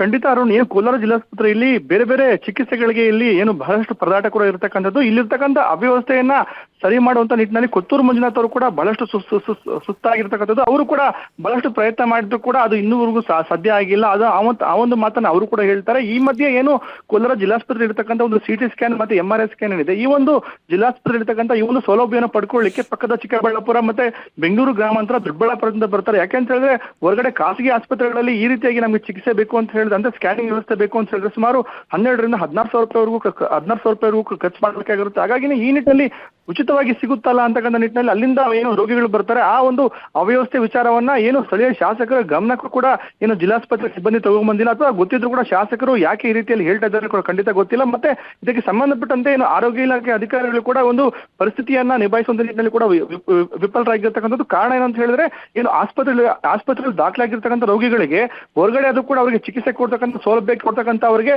ವೆಚ್ಚವನ್ನು ಭರಿಸ್ತಕ್ಕಂಥ ಶಕ್ತಿ ಕೂಡ ಇರುತ್ತೆ. ಹಾಗಾಗಿನೇ ಅಂದ್ರೆ ಕೋಲಾರದಲ್ಲಿ ಬೇರೆ ಒಂದು ಖಾಸಗಿ ಆಸ್ಪತ್ರೆಗೆ ಕಳಿಸಿ ಅಲ್ಲಿ ಅವರಿಗೆ ಒಂದು ಸ್ಕ್ಯಾನಿಂಗ್ ಅನ್ನ ಮಾಡ್ತಕ್ಕಂಥ ಒಂದು ಕೆಲಸವನ್ನು ಕೂಡ ಮಾಡಬಹುದಾಗಿದೆ. ಆದ್ರೆ ಏಕಾಏಕಿ ಈ ಒಂದು ಸ್ಕ್ಯಾನಿಂಗ್ ಸೌಲಭ್ಯವನ್ನ ಬಂದ್ ಮಾಡೋ ಕಾರಣಕ್ಕಾಗಿ ಈ ಒಂದು ಬದಲಿ ವ್ಯವಸ್ಥೆಯನ್ನು ಕೂಡ ಅಧಿಕಾರಿಗಳು ಮಾಡ್ತಾ ಇಲ್ಲ. ಹಾಗಾಗಿನೇ ಒಂದು ಬಹಳಷ್ಟು ಒಂದು ಆಕ್ರೋಶ ವ್ಯಕ್ತವಾಗ್ತಾ ಇದೆ. ಈ ನಿಟ್ಟಿನಲ್ಲಿ ಸ್ಥಳೀಯ ಏನು ಜಿಲ್ಲಾಸ್ಪತ್ರೆ ಅಧಿಕಾರಿಗಳನ್ನ ಪ್ರಶ್ನೆ ಮಾಡ್ಲಿಕ್ಕೆ ಹೋದ್ರು ಕೂಡ ಅವರು ಒಂದು ಹಾರಿಕೆ ಉತ್ತರವನ್ನು ಕೊಡ್ತಾ ಇರ್ತಕ್ಕಂಥದ್ದು. ಈ ನಿಟ್ಟಿನಲ್ಲಿ ಸಾರ್ವಜನಿಕರು ಬಹಳಷ್ಟು ಒಂದು ಪರದಾಡ್ತಾ ಇದ್ದಾರೆ. ಮತ್ತೆ ರಾಜ್ಯದಲ್ಲಿ ನಾವು ಬಹಳಷ್ಟು ಒಂದು ಹಣಕಾಸಿನ ಒಂದು ಅನುದಾನದ ಸಮಸ್ಯೆ ಇದೆ ಅಂತಕ್ಕಂಥ ಒಂದು ನಿಟ್ಟಿನಲ್ಲಿ ಪ್ರತಿನಿತ್ಯ ರಾಜಕಾರಣಿಗಳು ಮತ್ತೆ ಪ್ರತಿಪಕ್ಷದ ನಾಯಕರು ಒಂದಲ್ಲ ಒಂದು ಆರೋಪಗಳನ್ನ ಮಾಡ್ತಾ ಇರ್ತಾರೆ. ಆದ್ರೆ ಇದೆಲ್ಲ ಕೂಡ ನಿಜಾನ ಅಂತಕ್ಕಂಥ ಮಾತು ಕೂಡ ಇದೀಗ ಏನು ನಾವು ಇಲ್ಲಿ ಗಮನಿಸಬಹುದು. ಯಾಕೆ ಅಂತ ಹೇಳಿದ್ರೆ, ಏನು ಕಳೆದ 1.5 ವರ್ಷದಿಂದಲೂ ಕೂಡ ಈ ಒಂದು ಖಾಸಗಿ ಕಂಪನಿಗೆ ಕೊಡ್ಬೇಕಾಗಿರ್ತಕ್ಕಂಥ ಒಂದು ಬಾಕಿ ಬಿಲ್ ಅನ್ನ ಸರ್ಕಾರ ಪಾವತಿ ಮಾಡಿಲ್ಲ ಅಂತಕ್ಕಂಥ ಒಂದು ನಿಟ್ಟಿನಲ್ಲಿ ಇದೀಗ ಈ ಒಂದು ಸ್ಕ್ಯಾನಿಂಗ್ ಸೌಲಭ್ಯವನ್ನು ಕೂಡ ಬಂದ್ ಮಾಡಿರ್ತಕ್ಕಂಥದ್ದು. ಈ ನಿಟ್ಟಿನಲ್ಲಿ ಏಕಾಏಕಿ ಸೌಲಭ್ಯ ಬಂದಾಗಿರೋ ಕಾರಣಕ್ಕಾಗಿ ರೋಗಿಗಳು ಕೂಡ ಪರದಾಟವನ್ನು ಕೂಡ ಇಲ್ಲಿ ಎದುರಿಸ್ತಾ ಇರ್ತಕ್ಕಂಥದ್ದು. ಅರುಣ್, ಓಕೆ, MLA ಕತೆ ಬಿಟ್ಬಿಡಿ, ಪಾಪ ಅವರು ರಾಜಕಾರಣದಲ್ಲಿ ಬ್ಯುಸಿ ಆಗಿಬಿಟ್ಟಿದ್ದಾರೆ. ಅವರು ಎಷ್ಟೋ ಮಟ್ಟಿಗೆ ಕೆಲಸ ಮಾಡ್ತಾ ಇದ್ದಾರೆ ಅನ್ನೋಂಥದ್ದು ಇದನ್ನು ನೋಡಿದ್ರೆ ಗೊತ್ತಾಗ್ತಾ ಇದೆ. ಬಟ್ ಈಗ ಅಲ್ಲಿನ ರೋಗಿಗಳ ಮತ್ತು ರೋಗಿಗಳ ಜೊತೆಗೆ ಬಂದಂಥವರ ಪರಿಸ್ಥಿತಿ ಏನು, ಪರ್ಯಾಯ ವ್ಯವಸ್ಥೆ ಅಟ್ಲೀಸ್ಟ್ ಏನೂ ಇಲ್ವಾ? ಅರುಣ್, ಖಂಡಿತ ಏನು ಕೋಲಾರ ಜಿಲ್ಲಾಸ್ಪತ್ರೆಯಲ್ಲಿ ಯಾವುದೇ ರೋಗಿ ಕೂಡ ಅಲ್ಲಿ ದಾಖಲಾದ್ರೆ ಈ ನಿಟ್ಟಿನಲ್ಲಿ ಆಸ್ಪತ್ರೆಯಲ್ಲಿ ಇಲ್ಲದೇ ಇರತಕ್ಕಂಥ ಚಿಕಿತ್ಸೆಯನ್ನ ಪಕ್ಕದ ಒಂದು ಖಾಸಗಿ ಆಸ್ಪತ್ರೆಯಲ್ಲಿ ಕೊಡಿಸ್ತಕ್ಕಂಥ, ಅಂದ್ರೆ ವೆಚ್ಚವನ್ನು ಭರಿಸ್ತಕ್ಕಂಥ ಅನುದಾನ ಜಿಲ್ಲಾಸ್ಪತ್ರೆಗಳಲ್ಲಿ ಇರುತ್ತೆ. ಹಾಗಾಗಿನೇ ಈ ರೀತಿಯಾಗಿ ಇವತ್ತು ಏನು ಅಪಾಯಿಂಟ್ಮೆಂಟ್ ಇರುತ್ತೆ ಸ್ಕ್ಯಾನಿಂಗ್ ವ್ಯವಸ್ಥೆಗೆ, ಅಂತವರಿಗೆ ಹೊರಗಡೆ ಅಂದ್ರೆ ಪಕ್ಕದ ಏನು RL ಜಾಲಪ್ಪ ಮೆಡಿಕಲ್ ಕಾಲೇಜಿನಲ್ಲಿ ಅವರಿಗೆ ಒಂದು ಸ್ಕ್ಯಾನಿಂಗ್ ಸೌಲಭ್ಯವನ್ನ ಮಾಡಿಸ್ಕೊಡ್ಬೇಕಾಗಿರ್ತಕ್ಕಂಥ ಒಂದು ಜವಾಬ್ದಾರಿಯನ್ನ ಜಿಲ್ಲಾಸ್ಪತ್ರೆ ಅಧಿಕಾರಿಗಳು ವಹಿಸ್ಕೊಳ್ಬೇಕಾಗಿತ್ತು. ಆದ್ರೆ ಅಧಿಕಾರಿಗಳು ಹೇಳೋ ಪ್ರಕಾರ ಇದ್ದಕ್ಕಿದ್ದಂತೆ ಏಕಾಏಕಿ ಈ ರೀತಿಯಾಗಿ ತಡರಾತ್ರಿಯಿಂದ ಸೌಲಭ್ಯವನ್ನ ಬಂದ್ ಮಾಡಿದ್ದಾರೆ ಬಿಟ್ರೆ ನಮ್ಗೆ ಅವ್ರು ಯಾವುದೋ ಒಂದು ಮಾಹಿತಿ ಕೊಟ್ಟಿಲ್ಲ. ರಾಜ್ಯ ಮಟ್ಟದಲ್ಲಿ ನೋಟಿಸ್ ಕೊಟ್ಟಿದ್ದಾರೆ ಅಂತಕ್ಕಂಥ ಮಾತನ್ನು ಹೇಳ್ತಾರೆ ಬಿಟ್ರೆ ನಮ್ಗೆ ಅಧಿಕೃತವಾಗಿ ಮಾಹಿತಿಯನ್ನು ಕೂಡ ಕೊಟ್ಟಿಲ್ಲ. ಹಾಗಾಗಿನೇ ನಾವು ಬದಲಿ ವ್ಯವಸ್ಥೆಯನ್ನು ಕೂಡ ಮಾಡಿಲ್ಲ ಅಂತಕ್ಕಂಥ ಮಾಹಿತಿಯನ್ನು ಹೇಳ್ತಾ ಇರ್ತಕ್ಕಂಥದ್ದು. ಹಾಗಾಗಿನೇ ರೋಗಿಗಳು ಕೂಡ ಬಹಳಷ್ಟು ಒಂದು ಮಾತನಾಡ್ತಾ ಇದ್ದಾರೆ. ಏನು ಪಕ್ಕದ ಚಿಕ್ಕಬಳ್ಳಾಪುರ ಮತ್ತೆ ಬೇರೆ ಬೇರೆ ತಾಲೂಕಿಂದ ಜಿಲ್ಲಾಸ್ಪತ್ರೆಗೆ ಬರಬೇಕು ಅಂತ ಹೇಳಿದ್ರೆ ರೋಗಿಯನ್ನ ಅವರು ಖಂಡಿತ ಬಸ್ನಲ್ಲಿ ಕೂಡ ಕರ್ಕೊಂಡ್ ಬರಕ್ಕಾಗೋದಿಲ್ಲ, ಕಾರ್ನಲ್ಲಿ ಅಂದ್ರೆ ಬಾಡಿಗೆ ಕಾರಲ್ಲಿ ಕರ್ಕೊಂಡ್ ಬರ್ಬೇಕಾಗುತ್ತೆ. 1,000 ರೂಪಾಯಿ ವೆಚ್ಚವನ್ನು ಮಾಡಿ ಸರ್ಕಾರಿ ಆಸ್ಪತ್ರೆ ಈ ರೀತಿಯಾಗಿ ಉಚಿತವಾಗಿ ಒಂದು ಸ್ಕ್ಯಾನಿಂಗ್ ಸೌಲಭ್ಯ ಸಿಗುತ್ತೆ ಅಂತಕ್ಕಂಥ ಒಂದು ನಿಟ್ಟಿನಲ್ಲಿ ಏನ್ ಜನರು ಬರ್ತಾ ಇದ್ದಾರೆ ಅವರಿಗೆ, ಅಂದ್ರೆ ಬಹಳಷ್ಟು ರೋಗಿಗಳಿಗೆ ಇವತ್ತು ಆ ಒಂದು ವ್ಯವಸ್ಥೆ ಇಲ್ದಿರೋ ಕಾರಣಕ್ಕೆ ಅವರಿಗೆ ಒಂದು ಆರ್ಥಿಕವಾಗಿ ಕೂಡ ಇದು ವೆಚ್ಚ ಹೆಚ್ಚಾಗುತ್ತೆ. ಹಾಗಾಗಿನೇ ಈ ನಿಟ್ಟಿನಲ್ಲಿ ಇಂಥ ಒಂದು ಪರದಾಟ ಇರತಕ್ಕಂಥ ಸಮಯದಲ್ಲಿ ರೋಗಿಗಳಿಗೆ ಅಟ್ಲೀಸ್ಟ್ ಅವರಿಗೆ ಕಾಂಟ್ಯಾಕ್ಟ್ ನಂಬರ್ ಕೂಡ ಇರುತ್ತೆ, ಅಂತವರಿಗೆ ಒಂದು ಮೆಸೇಜ್ ಆದ್ರೂ ಮಾಡಬಹುದಾಗಿತ್ತು, ಮತ್ತೆ ಒಂದು ಫೋನ್ ಆದ್ರೂ ಮಾಡಬಹುದಾಗಿತ್ತು ಅಂತಕ್ಕಂಥ ಮಾತನ್ನು ಕೂಡ ಹೇಳ್ತಾ ಇರ್ತಕ್ಕಂಥದ್ದು. ಮತ್ತೆ ಇದಕ್ಕೆ ಈ ರೀತಿಯಾಗಿರ್ತಕ್ಕಂಥ ಒಂದು ಅವ್ಯವಸ್ಥೆಯ ಒಂದು ಜವಾಬ್ದಾರಿಯನ್ನ ಯಾರು ಹೊತ್ಕೊಳ್ತಾರೆ ಅನ್ನೋದು ಇಲ್ಲಿ ಒಂದು ಪ್ರಶ್ನೆ ಆಗಿರ್ತಕ್ಕಂಥದ್ದು. ಇಲ್ಲಿ ಖಾಸಗಿ ಒಂದು ಡಯಾಗ್ನೋಸ್ಟಿಕ್ ಕಂಪನಿಯವರು ಕೂಡ ಇದಕ್ಕೆ ಉತ್ತರ ಕೊಡ್ತಾ ಇಲ್ಲ, ಜೊತೆಗೆ ಜಿಲ್ಲಾಸ್ಪತ್ರೆ ಕೂಡ ಉತ್ತರ ಕೊಡ್ತಾ ಇಲ್ಲ. ಮತ್ತೆ ಇದಕ್ಕೆ ಸ್ಥಳೀಯ ಶಾಸಕರೇ ಇದಕ್ಕೆ ಉತ್ತರವನ್ನು ಕೊಡಬೇಕಾಗಿರುತ್ತೆ. ಅರುಣ್, ಥ್ಯಾಂಕ್ ಯು ರಘುರಾಜ್ ಡೀಟೇಲ್ಸ್ಗೆ. ಒಂದು ಕಡೆ ಕೊತ್ತೂರು ಮಂಜುನಾಥ್ ಸ್ಥಳೀಯ ಶಾಸಕರು, ಅವ್ರನ್ನ ಕೇಳಿದ್ರೆ ಮಾಹಿತಿ ಇಲ್ಲ ಅಂತಾರೆ. ಇನ್ನು ಮತ್ತೊಂದು ಕಡೆ ಜಿಲ್ಲಾಧಿಕಾರಿ ಆಗಿರುವಂಥ MR ರವಿ ಅವರಿಗೂ ಕೂಡ ಮಾಹಿತಿ ಇಲ್ಲ ಅನ್ನುವಂಥದ್ದು ನಿಜಕ್ಕೂ ಕೂಡ ವಿಪರ್ಯಾಸ. ಈ ರೀತಿಯಾಗಿ ಏಕಾಏಕಿಯಾಗಿ ಬಂದ್ ಮಾಡ್ತಾರೆ ಅಂದ್ರೆ ಹೇಳೋರು ಕೇಳೋರು ಯಾರು ಇಲ್ವಾ ಈ ಖಾಸಗಿ ಕಂಪನಿಯವರಿಗೆ ಅನ್ನೋ ಸಹಜ ಪ್ರಶ್ನೆ ಬರುತ್ತೆ. ಅವರು ಮೊದಲಿಗೆ DHOಗೆ ಕೇಳ್ಕೋಬೇಕಾಗತ್ತೆ. ಅದಾದ್ಮೇಲೆ ಅವರು ಹೋಗಿ ಜಿಲ್ಲಾಧಿಕಾರಿಗಳಿಗೆ ಹೇಳ್ತಾರೆ ಅದನ್ನು, ಅದಾದ್ಮೇಲೆ ಶಾಸಕರ ಗಮನಕ್ಕೆ ಬರುತ್ತೆ. ಇದೆಲ್ಲವೂ ಕೂಡ ಪ್ರೊಸೀಜರ್ ಆಗಿರುತ್ತೆ. ಬಟ್ ಏಕಾಏಕಿಯಾಗಿ ನಮ್ಗೆ ದುಡ್ಡು ಬಂದಿಲ್ಲ, ನಾವು ಕ್ಲೋಸ್ ಮಾಡ್ತಾ ಇದ್ದೀವಿ ಅನ್ನೋದೊಂದೇ, ಅದು ಕೂಡ ಮೌಖಿಕವಾಗಿ ಬಾಯಲ್ಲಿ ಹೇಳಿ ಕ್ಲೋಸ್ ಮಾಡಿದ್ದಾರೆ. ನೂರಾರು ಜನ ಒದಾಡ್ತಾ ಇದ್ದಾರೆ ಪಾಪ. ಅದು ಯಾವಾಗ ಶಾಸಕರಿಗೆ ಜಿಲ್ಲಾಧಿಕಾರಿಗೆ ಇದು ಗೊತ್ತಾಗುತ್ತೋ, ಈ ಸಮಸ್ಯೆ ಬಗೆಹರಿಯುತ್ತೋ ಕಾದ್ ನೋಡೋಣ. ಇನ್ನು ಮತ್ತೊಂದು ಕಡೆ ಸರ್ಕಾರದ ಸಾಧನೆಯನ್ನ ಬಿಂಬಿಸಿದ ಜಿಲ್ಲೆಯಲ್ಲಿ ಇದೆಂಥ ಕಾಮಗಾರಿ ಅನ್ನೋ ಪ್ರಶ್ನೆ ನೆಲೆಗೊಂಡಿದೆ. ಹಾವೇರಿ ಜಿಲ್ಲೆಯಲ್ಲಿ ಕಳಪೆ ರಸ್ತೆ ಕಾಮಗಾರಿ ಅನಾವರಣ ಆಗಿದೆ. ಅಂಗೈ ಹುಣ್ಣಿಗೆ ಕನ್ನಡಿ ಬೇಕೇ ಅನ್ನುವಂಥ ಪರಿಸ್ಥಿತಿ ಹಾವೇರಿಯಲ್ಲಿ. ಹಾವೇರಿ ಜಿಲ್ಲೆಯಲ್ಲಿ ಕಳಪೆ ರಸ್ತೆ ಕಾಮಗಾರಿ ಮಾಡಿರುವಂಥದ್ದು ಇದು ಕಾಣಿಸ್ತಾ ಇದೆ. ಬರಿಗೈಯೆಲ್ಲ ಎದ್ದು ಬರ್ತಾ ಇದೆ ರಸ್ತೆಗೆ ಹಾಕಿದ್ದಂಥ ಡಾಂಬರ್ ಅಷ್ಟು ನೀಟಾಗಿ ಹಾಕಿದ್ದ. ಕಾಗಿನೆಲೆ ಗ್ರಾಮದ ಇಂಗಳಗುಂದಿ ಫ್ಲಾಟ್ನ ರಸ್ತೆ ಕಾಮಗಾರಿ ನಡೆದಿತ್ತು. 3 ದಿನಗಳ ಹಿಂದೆ ಆಗಿದೆ. ಇಂಗಳಗುಂದಿ ಫ್ಲಾಟ್ನಿಂದ ಹೆಡಿಗೊಂಡವರೆಗಿನ ರಸ್ತೆ ಇದು ಬ್ಯಾಡಗಿ ವಿಧಾನಸಭಾ ಕ್ಷೇತ್ರದಲ್ಲಿ ನಡೆದಂತಹ ಕಳಪೆ ಕಾಮಗಾರಿ. ಜನ ಅದನ್ನು ತೋರಿಸಿದ್ದಾರೆ. ಹೇಗೆ ಮಾಡಿದ್ದಾರೆ ನೋಡಿದು ಈ ರೊಟ್ಟಿ ಮುರಿದಂತ ರೀತಿಯಲ್ಲಿ ಬರ್ತಾ ಇದೆ. ಜಸ್ಟ್ ಕೈನಲ್ಲೇ ಅವರು ಕೀಳ್ತಾ ಇರೋದು, ಆರಾಮಾಗಿ ಕಿತ್ಕೊಂಡ್ ಬರ್ತಾ ಇದೆ. 3 ದಿನಗಳ ಹಿಂದೆ ಹಾಕಿದಂತ ಡಾಂಬರೀಕರಣ ಸುಮಾರು 1 ಕಿಲೋಮೀಟರ್ ಹಾಕಿರುವಂತ ಡಾಂಬರ್ ಈ ರೀತಿಯಾಗಿ ಕಿತ್ಕೊಂಡು ಬರ್ತಾ ಇದೆ. ಸಂಪೂರ್ಣವಾಗಿ ಕಳಪೆ. ಜನನೇ ತೋರಿಸ್ತಾ ಇದ್ದಾರೆ ನೋಡಿ ಎಷ್ಟು ನೀಟಾಗಿ ಕೆಲಸ ಮಾಡಿದ್ದಾರೆ ಅಂತ. ಆಮೇಲೆ ಮಣ್ಣು ಮೇಲೆ ಡಾಂಬರ್ ಹಾಕಿ ಹೋಗಿರೋದು. ಹಾವೇರಿ ಜಿಲ್ಲೆ ಬ್ಯಾಡಗಿ ವಿಧಾನಸಭಾ ಕ್ಷೇತ್ರದಲ್ಲಿ ಕಳಪೆ ಕಾಮಗಾರಿ. ಮೊನ್ನೆ ತಾನೇ ಇಲ್ಲಿ ಹಾವೇರಿಯಲ್ಲಿ ಸರ್ಕಾರದ ಸಾಧನೆಗಳು 1000 ವರ್ಷ ಪೂರೈಸಿದ ಕಾರಣಕ್ಕಾಗಿ ಸರ್ಕಾರದ ಸಾಧನೆಗಳನ್ನ ಬಿಂಬಿಸೋದಕ್ಕೆ ನಾವಿಂತಿಂಥ ಸಾಧನೆಗಳನ್ನ ಮಾಡಿದ್ವಿ ಅಂತ ಹಾವೇರಿಯಲ್ಲೇ ದೊಡ್ಡ ಫಂಕ್ಷನ್ ಮಾಡಿತ್ತು ಕಾಂಗ್ರೆಸ್ ಅಂತ. ಹಾವೇರಿಯಲ್ಲಿ ಇಂಥ ಪರಿಸ್ಥಿತಿ ಇದೆ. 4 ದಿವಸ ರೋಡ್ ಮಾಡಿದ ಡಾಂಬರ್ ಹಾಕಿ ಅಲ್ಲ ಕಿತ್ತತ್ರಿ ಇದು. ಅವ್ರಿಗೆ ಕೇಳಿದ್ರೆ ಏನು ಹೇಳ್ತಾರೆ, ಸ್ವಲ್ಪ ದಪ್ಪ ಹಾಕ್ರಿ ಅಂದ್ರೆ ನಮ್ಮ ಬಜೆಟ್ ಆಟ ಐತಿ, ನಾವು ಆಟ ಮಾಡೋದು ಅಂತ ಮಾಡಿದ್ರಿ ಅವರು. ಅಲ್ಲ ಹಿಂದ್ಗೂಟ ಕಿತ್ತತ್ರಿ ಅದು. ಇಲ್ಲೇ ಕಾಗಿನೆಲಿಂದ ಹಾಸಿ ಹೋಗೋ ಬಸ್ ಹಾವೇರಿಗೆ ಹೋಗಲ್ರಿ ಅದೇ. ಇಲ್ಲೇ ಇಂಗುಳಗೊಂದಿಂದ ಒಳಗೆ ಹಿಡ್ಕೊಂಡು ಹೋಗೋವ್ರಿ ಬಸ್. ಎಲ್ಲ ಗಾಡಿನೇ ಇಲ್ಲೇ ಅಡ್ಡಾಡ್ತಾವ್ರಿ. ಈಗ ಹೆಚ್ಚಿಗೆ ಹಾಕ್ರಿ ಅಂದ್ರೆ ನಮ್ಮ ಬಜೆಟ್ ಇಟ್ಟು ಬಂತ್ರಿ, ನಾವು ಆಟ ಮಾಡೋದು ಅಂತ ಹೇಳಿದ್ರು ಅವರು. ಎಲ್ಲ ಕಿತ್ತು ಹೋಗೈತ್ರಿ, ಎಲ್ಲ ಹಿಂದ್ಗೂಟ ಕಿತ್ತದ. ಈಗ ಅದನ್ನಾಗ ಕಿತ್ತದ್ದು ಫೋಟೋ ಹೊಡ್ಕೊಂಡು ಫೋಟೋ ಬಿಟ್ಟವ್ರಿ ಮ್ಯಾಗೇರಿ ಅದಕ್ಕೆ ಮಾಡಕ್ರಿ. ಇಲ್ಲೇ ಓಟು ಕಿತ್ತು ಹೋಗೈತ್ರಿ ಓಟ ಹಿಂದ್ಗೂಟಕ್ಕನ. ಅವ್ರು ಹೇಳ್ತಾರೆ ರೀ ಬಜೆಟ ನಮ್ದು ಆಟ ಐತಿ, ಆಟ ಮಾಡೀವಿ ಅಂತ ಹೇಳ್ತಾರೆ ಅವರು. ಹ್ಞೂ ರೀ. ಕಾಮಗಾರಿ ಕಾಗಿನಲ್ಲಿ ಇಂಗಳಗುಂದಿ ಪ್ಲಾಟಿಂದ ಹಿಂಗೆ ಹೆಡಿಗೊಂಡವರೆಗೆ ಆಗಿದೆ ಸರ್ ಇದು. ಈ ಕಾಮಗಾರಿ ಕನಿಷ್ಠ ಪಕ್ಷ ಒಂದು 10-15 ವರ್ಷದಿಂದ ಕಾಮಗಾರಿ ಆಗಿದ್ದಿಲ್ಲ ಸರ್ ಇದು. ನಾನು 10 ಸಲ CM ಮೇಡಮ್ ರುಚಿ ಬಿಂದಲ್ ಅವ್ರಿಗೆ, ಲ್ಯಾಂಡ್ ಆರ್ಮಿಯವ್ರಿಗೆ ಎಲ್ಲರಿಗೂ ಅರ್ಜಿ ಕೊಟ್ಟಿದ್ದೆ. ಇದು ಆಗಿರೋದು ZPಯಿಂದ ಸರ್. ಇದು ZP PRD ಇಲಾಖೆಯಿಂದ ಆಗಿದೆ, ಪ್ರಿಯಾಂಕ್ ಖರ್ಗೆ ಅವರ ಇಲಾಖೆಯಿಂದ ಆಗಿದೆ. ಇದು ನಾನು ಮೊನ್ನೆ ಹಾಗೆ ಈ ರೋಡಿಂದ ಹೋಗ್ತಾ ಇದ್ದೆ ಸರ್, ಹಾಕಿ ನನ್ನ ಕಾರ್ ಬ್ರೇಕ್ ಹೊಡೆದಿದ್ದಕ್ಕೆ ಅದು ಕಿತ್ತು ಬಂತು. ಇದು ಪಕ್ಕ ಇಲ್ಲ ಮನೆ ಇತ್ತಲ್ಲ ಸರ್. ಇವ್ರು ಕೇಳಿದೆ ರೈತರಿಗೆ ಏನು ಸರ್ ಯಾವಾಗ ಹಾಕಿದಾರಂತ. 3-4 ದಿವಸ ಆಗಿದೆ ಸರ್ ರೋಡಾಗಿ. ಯಾವಾಗಿಂದ ರೋಡ್ ಆಗಿದೆ ಹೀಗೆ ಇದೆ ಅಂತ ನಾವು ಹಂಗೆ ಜಸ್ಟ್ ಕೈಯಿಂದ ಹಂಗೆ ಕೆಬ್ರದ್ದು ನೋಡಿದೆ. ಹಂಗೆ ಎಲ್ಲ ಹಂಗೆ ಕಿತ್ತು ಬಂತು ಸರ್. ಆಮೇಲೆ ನಾನು ಆ್ಯಕ್ಚುಲಿ ಲ್ಯಾಂಡ್ ಆರ್ಮಿ ಅಂತ ಕನ್ಫ್ಯೂಸ್ ಮಾಡಿ ಅವ್ರು ಫೋನ್ ಮಾಡಿದೆ, ಅವ್ರು ಇಲ್ಲ ಅಂದರು. PRD ಅವ್ರು ಫೋನ್ ಮಾಡಿದೆ, ಹೌದು ನಾವು ಮಾಡಿದ್ದೀವಿ ರೋಡು ಅಂತ ಅವ್ರು ಹೇಳಿದರು. ರೋಡ್ ಮಾಡಿದ್ದಾರೆ, ಇದ್ರ ಒಳಗಡೆ ಡಾಂಬರೇ ನೆಟ್ಗೆ ಹಾಕಿಲ್ಲ, ಹಾಗೆ ಹಾಕ್ಬಿಟ್ಟು ಮಣ್ಣು ಮೇಲೆ ಡಾಂಬರ್ ಹಾಕ್ಬಿಟ್ಟು ಹೋಗ್ಬಿಟ್ಟವ್ರೆ. ಇವ್ರು ಯಾವ ಥರ ಮಾಡ್ತಾರೆ ಅನ್ನೋದು ಗೊತ್ತಾಗ್ತಾ ಇಲ್ಲ. ಇವ್ರಿಗೆಲ್ಲ ಯಾರು ಕುಮ್ಮತ್ತು ಕೊಡ್ತಾ ಇದ್ದಾರೋ, ಏನು ರಾಜಕಾರಣಿಗಳು ಕೊಡ್ತಾರೋ, ಯಾರು ಕೊಡ್ತಾರೋ ಕಾಂಟ್ರಾಕ್ಟ್ದಾರಿಗೆ ಅಂತ ಗೊತ್ತಾಗ್ತಾ ಇಲ್ಲ. ಇದು ಏನು ಅನ್ನೋದು ಕಳಪೆ ಕಾಮಗಾರಿನ ಪರಿಶೀಲನೆ ಮಾಡಿ ಹೇಳಬೇಕಾಗಿ. 4 ದಿನಕ್ಕೆ ಕಿತ್ತೋದ್ರೆ ರೈತರೆಲ್ಲ ಎಲ್ಲೇ ಹೆಂಗೆ ಅಡ್ಡಾಡಬೇಕು ಗಾಡಿಗಳೆಲ್ಲ. ಅದಕ್ಕೋಸ್ಕರ ಇದೆಲ್ಲ ಅವ್ರು ಯಾರು ಪರಿಶೀಲನೆ ಮಾಡಬೇಕು ಅಂತ ಹೇಳ್ತಿದ್ದಾರೆ. ಡೀಟೇಲ್ಸ್ ಕೊಡ್ತಾರೆ ನಮ್ಮ ಪ್ರತಿನಿಧಿ ನಾಗರಾಜ್ ಸಂಪರ್ಕದಲ್ಲಿದ್ದಾರೆ. ನಾಗರಾಜ್, ಮೊನ್ನೆ ತಾನೇ ಈ ಫಂಕ್ಷನ್ ಆದಂಥ ಸಂದರ್ಭದಲ್ಲಿ, 1000 ದಿನಗಳ ಫಂಕ್ಷನ್ ಆದಂಥ ಸಂದರ್ಭದಲ್ಲಿ ರಟ್ಟಿಹಳ್ಳಿಯಲ್ಲಿ ಒಂದು ಕಟ್ಟಡ ಉದ್ಘಾಟನೆ ಮಾಡ್ತಾರೆ CM. ಅದು ಅರ್ಧಂಬರ್ಧ ಆಗಿದ್ದು, ಅದು ಕೂಡ ತರಾತುರಿಯಲ್ಲಿ ಮಾಡಿದ್ದು, ಅದು ಕೂಡ ದೊಡ್ಡ ಮಟ್ಟದಲ್ಲಿ ಚರ್ಚೆಗಾಯಿತು. ಈಗ ಇದು ಹಾಕೋದಕ್ಕಿಂತ ಸುಮ್ಮನೆ ಇರೋದೇ ಬೆಟರ್ ಆಗಿತ್ತು. ಸುಮ್ಮನೆ ಟ್ಯಾಕ್ಸ್ ಕಟ್ಟಿರೋ ಹಣ ಕೂಡ ಮಣ್ಮೇಲೆ ಹಾಕಿದಂಗೆ ಪರಿಸ್ಥಿತಿ ಇದು. ಖಂಡಿತವಾಗ್ಲೂ ಅರುಣ್, ಸರ್ಕಾರ ಕೂಡ ಮತ್ತೆ ಸಚಿವ ಸಂಪುಟದ ಬಹುತೇಕ ಸಚಿವರು ಕೂಡ ಹಾವೇರಿಗೆ ಬಂದು ಇಲ್ಲಿ ದೊಡ್ಡ ಮಟ್ಟದಲ್ಲಿ ಸಾಧನಾ ಸಮಾವೇಶವನ್ನ ಕೂಡ ಮಾಡಿದ್ರು. ಅದಾದ ಬಳಿಕ ಒಂದೊಂದೇ ಸರ್ಕಾರದ ಲೋಪದೋಷಗಳು ಕೂಡ ಈಗ ಹೊರಬೀಳ್ತಾ ಇರ್ತಕ್ಕಂಥದ್ದು. ಅದೇ ರೀತಿಯಾಗಿ ಈ ರಸ್ತೆ ಕಾಮಗಾರಿ ಕೂಡ ಸುಮಾರು 1 ಕಿಲೋಮೀಟರ್ ರಸ್ತೆಯನ್ನ ಮಾತ್ರ ನಿರ್ಮಾಣವನ್ನ ಮಾಡಿರ್ತಕ್ಕಂಥದ್ದು. ಅದು ಕೂಡ ಸಂಪೂರ್ಣವಾಗಿ ಕಳಪೆ ಆಗಿದೆ. ಬರೋಬ್ಬರಿ 15 ಲಕ್ಷ ರೂಪಾಯಿಯನ್ನ 1 ಕಿಲೋಮೀಟರ್ ರಸ್ತೆಗಾಗಿ ಅಂದಾಜು ಕಾಮಗಾರಿಯ ವೆಚ್ಚವನ್ನ ಮಾಡಿರ್ತಕ್ಕಂಥದ್ದು. ಕಾಮಗಾರಿ ನಡೆಸಿದ ಬಳಿಕವಾಗಿ ಸಂಪೂರ್ಣವಾಗಿ ಡಾಂಬರೀಕರಣ ಆಗಿರ್ತಕ್ಕಂಥ ರಸ್ತೆ ಸಂಪೂರ್ಣವಾಗಿ ಕಿತ್ತು ಬರ್ತಾ ಇದೆ. ಏನು ಪ್ರಮುಖವಾಗಿ ಹಾವೇರಿ ಜಿಲ್ಲೆಯ ಬ್ಯಾಡಗಿ ವಿಧಾನಸಭಾ ಕ್ಷೇತ್ರದಲ್ಲಿ ಬರ್ತಕ್ಕಂಥ ಕಾಗಿನೆಲೆ ಗ್ರಾಮದಲ್ಲಿ ಇರ್ತಕ್ಕಂಥ ಇಂಗಳಗುಂದಿ ಪ್ಲಾಟ್ ನಿಂದ ಎಡಿಗುಂಡ ಗ್ರಾಮದವರೆಗೆ ಸುಮಾರು 1 ಕಿಲೋಮೀಟರ್ ರಸ್ತೆಯನ್ನ ನಿರ್ಮಾಣ ಮಾಡಿದ್ದಾರೆ. ಪ್ರಮುಖವಾಗಿ ಇಲ್ಲಿ ನಿತ್ಯ ಸಾವಿರಾರು ವಾಹನಗಳು ಕೂಡ ಸಂಚಾರವನ್ನ ಮಾಡ್ತಾ ಇದ್ದಾವೆ. ಆದ್ರೆ ಇದರ ಮೇಲೆ ಮೇಲ್ಭಾಗದಲ್ಲಿ ಬರೀ ಕನಿಷ್ಠ ಪಕ್ಷ ಡಾಂಬರೀಕರಣ ಮಾಡಿರೋದ್ರಿಂದ ಅದು ಜನರು ಕೈ ಹಾಕಿ ಕಿತ್ತಾಕಿದ ತಕ್ಷಣವೇ ಅದು ಕೈಗೆ ಬರ್ತಕ್ಕಂಥದ್ದು. ಇದು ಎಲ್ಲೋ ಒಂದ್ ಕಡೆ ಕಳಪೆ ಕಾಮಗಾರಿ ಅನ್ನೋದು ಕೂಡ ಸತ್ಯ ಬಯಲಾಗಿರ್ತಕ್ಕಂಥದ್ದು. ಹೀಗಾಗಿ ಇದನ್ನ ಯಾವ ಕಾರಣಕ್ಕಾಗಿ ನೀವು ಈ ಡಾಂಬರೀಕರಣ ಮಾಡಬೇಕಾಗಿತ್ತು? ಯಾಕಂದ್ರೆ ಸುಮಾರು 15 ವರ್ಷಗಳಿಂದ ಕೂಡ ಆ ಒಂದು ಊರಿಗೆ ಡಾಂಬರೀಕರಣ ಆಗಿರ್ಲಿಲ್ಲ. ಸಾಕಷ್ಟು ವರ್ಷಗಳಿಂದ ಒಂದು ನಮ್ಮೂರಿಗೆ ಡಾಂಬರೀಕರಣ ಮಾಡ್ಕೊಡಿ ಅಂತೇಳಿ ಕೂಡ ಮನವಿಗಳನ್ನ ಸಲ್ಲಿಸಿದ್ರು. ಎಲ್ಲ ಒಂದ್ ಕಡೆ ರೈತರು ಮತ್ತು ಆ ಭಾಗದ ಜನರು ಕೂಡ ಖುಷಿಯಾಗಿದ್ರು, ನಮ್ಮೂರಿಗೆ ಡಾಂಬರ್ ಬಂತಂತೇಳಿ. ಆದ್ರೆ ಈ ರೀತಿಯಾದಂತ ಕಳಪೆ ಡಾಂಬರೀಕರಣ ಮಾಡಿ ನೀವು ಯಾರನ್ನ ಮೆಚ್ಚಿಸ್ಲಿಕ್ಕೆ ಮಾಡ್ತಾ ಇದ್ರೆ ಅನ್ನೋದನ್ನು ಕೂಡ ಗ್ರಾಮಸ್ಥರು ಕೂಡ ಪ್ರಶ್ನೆಯನ್ನ ಮಾಡ್ತಾ ಇದ್ದಾರೆ. ಪ್ರಮುಖವಾಗಿ ಪ್ರಿಯಾಂಕಾ ಖರ್ಗೆ ಅವರ ಇಲಾಖೆಯ ವತಿಯಿಂದ ಈ ಒಂದು ಕಾಮಗಾರಿ ಆಗಿರೋದು. ಹೀಗಾಗಿ ಈ ಒಂದು ಕಾಮಗಾರಿಯ ತಂತ್ರಜ್ಞಾನವನ್ನ, ಟೆಕ್ನಾಲಜಿಯನ್ನ ಎಲ್ಲಿ ಕಂಡುಹಿಡಿದಿದ್ದಾರೆ ಅನ್ನೋದನ್ನು ಕೂಡ ಗ್ರಾಮಸ್ಥರು ವ್ಯಂಗ್ಯವನ್ನ ಮಾಡ್ತಾ ಇದ್ದಾರೆ. ಇದಕ್ಕೆ ಸಂಬಂಧಪಟ್ಟಂತ ಅಧಿಕಾರಿಗಳು ಕೂಡ ಕೂಡಲೇ ಪರಿಶೀಲನೆಯನ್ನ ಮಾಡಬೇಕು. ಸ್ಥಳಕ್ಕೆ ಭೇಟಿ ನೀಡಿ ಇದಕ್ಕೆ ಸಂಬಂಧಪಟ್ಟಂತ ಅಧಿಕಾರಿಗಳು ಮತ್ತು ಗುತ್ತಿಗೆದಾರರು ಯಾರೆಲ್ಲ ಮಾಡಿದ್ದಾರೆ ಇದನ್ನ ಥರ್ಡ್ ಪಾರ್ಟಿ ಇನ್ಸ್ಪೆಕ್ಷನ್ ಅನ್ನ ಮಾಡ್ಬೇಕಂತ ಹೇಳಿ ಕೂಡ ಒತ್ತಾಯವನ್ನು ಕೂಡ ಮಾಡ್ತಾ ಇದ್ದಾರೆ ಅರುಣ್. ಈಗ ಓಕೆ, ಥ್ಯಾಂಕ್ ಯು ನಾಗರಾಜ್ ಡೀಟೇಲ್ಸ್ಗೆ.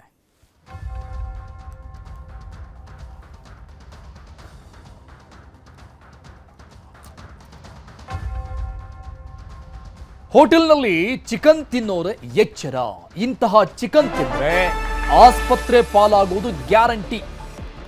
ಬೆಂಗಳೂರಿನ ಹೋಟೆಲ್ ಒಂದರಲ್ಲಿ ಕೊಳೆತ ಚಿಕನ್ ಸಪ್ಲೈ ಮಾಡಲಾಗಿದೆ. ಇಂತಹ ಚಿಕನ್ ತಿಂದ್ರೆ ಆಸ್ಪತ್ರೆಗೆ ಹೋಗೋದು ಗ್ಯಾರಂಟಿ. ಹೋಟೆಲ್ನಲ್ಲಿ, ಬೆಂಗಳೂರಲ್ಲಿ ನಡೆದಂತಹ ಘಟನೆ ಇದು. ಹೋಟೆಲ್ನ ಫ್ರೀಜರ್ನಲ್ಲಿತ್ತು ಕೊಳೆತಂತಹ ಚಿಕನ್. GBA ಆರೋಗ್ಯ ಇಲಾಖೆ ರೇಡ್ ನಡೆಸುತ್ತೆ. ಆ ರೇಡ್ನ ಸಂದರ್ಭದಲ್ಲಿ ಪತ್ತೆಯಾಗಿದೆ. ಈ ರೀತಿಯಾಗಿ ಹೋಟೆಲ್ನಲ್ಲಿ ಶೇಖರಣೆ ಮಾಡಿಟ್ಟಿದ್ದು. ಬೆಂಗಳೂರು ದಕ್ಷಿಣ ಪಾಲಿಕೆ ಅಧಿಕಾರಿಗಳ ರೇಡ್ ಆಯಿತು. ಆಗ ಈ ಶಾಕಿಂಗ್ ವಿಚಾರ ಗೊತ್ತಾಗಿದೆ. ಕೊಳೆತು ನಾರ್ತಾ ಇತ್ತು ಆ ಚಿಕನ್. ಕೊಳೆತು ನಾರ್ತಾ ಇದ್ದಂಥ ಚಿಕನ್ ಅನ್ನ ಬಳಕೆ ಮಾಡ್ತಾ ಇತ್ತು ಹೋಟೆಲ್ನಲ್ಲಿ ಬಿರಿಯಾನಿ ಮಾಡೋಕೆ. ಜಯನಗರದ ತಿಲಕ್ ನಗರದ ಸ್ಟಾರ್ ಬಿರಿಯಾನಿ ಅನ್ನುವಂಥ ಹೋಟೆಲ್ನಲ್ಲಿ ಈ ಘಟನೆ ನಡೆದಿದೆ. ಕೊಳೆತ ಮಾಂಸವನ್ನ ಬಳಕೆ ಮಾಡ್ತಾ ಇದ್ದಂಥ ಹೋಟೆಲ್ಗೆ 1 ಲಕ್ಷ ದಂಡ ವಿಧಿಸಿದ್ದಾರೆ GBA ಅಧಿಕಾರಿಗಳು. 1 ಲಕ್ಷ ದಂಡ ವಿಧಿಸಿ ಜೊತೆಗೆ ಕಾನೂನು ಕ್ರಮವನ್ನು ಕೂಡ ತೆಗೆದುಕೊಳ್ಳಲಾಗಿದೆ. ಬಟ್ ಇದು ಯಾವಾಗಿಂದ ಇವರು ಮಾಡ್ತಾ ಇದ್ರು ಅನ್ನೋದು ಸಹಜವಾದಂಥ ಪ್ರಶ್ನೆ ಮತ್ತು ಆತಂಕಕಾರಿ ವಿಚಾರ. ಯಾರಾದರೂ ಸಾರ್ವಜನಿಕರು ಇದನ್ನ ತಿಂದಿದ್ರೆ, ಈ ಹಿಂದೆ ಏನಾದರೂ ತಿಂದಿದ್ರೆ ಅವರಿಗೆ ಆಗದಂತಹ ಆರೋಗ್ಯದ ದುಷ್ಪರಿಣಾಮಗಳು ಅದೆಲ್ಲವನ್ನು ಕೂಡ ಯೋಚನೆ ಮಾಡಬೇಕಾಗತ್ತೆ. ಕೊಳೆತ ಮಾಂಸ ಇದು ಟೋಟಲ್. ನೋಡಿ, ಆ ಫ್ರೀಜರ್ನ ಸ್ಥಿತಿ ನೋಡ್ತಾ ಇದ್ವಿ. ಆಚೆಗಡೆ ಮಾತ್ರ ಸ್ಟಾರ್ ಹೋಟೆಲ್ ಬಿರಿಯಾನಿ, ಒಳಗಡೆ ಗಬ್ಬೆದ್ ನಾರ್ತಾ ಇದೆ, ಕೊಳೆತು ಹೋಗಿದೆ. ಸೊ GBA ಅಧಿಕಾರಿಗಳು ರೇಡ್ ಮಾಡಿದಂಥ ಸಂದರ್ಭದಲ್ಲಿ ಈ ವಿಚಾರ ಗೊತ್ತಾಗಿದೆ.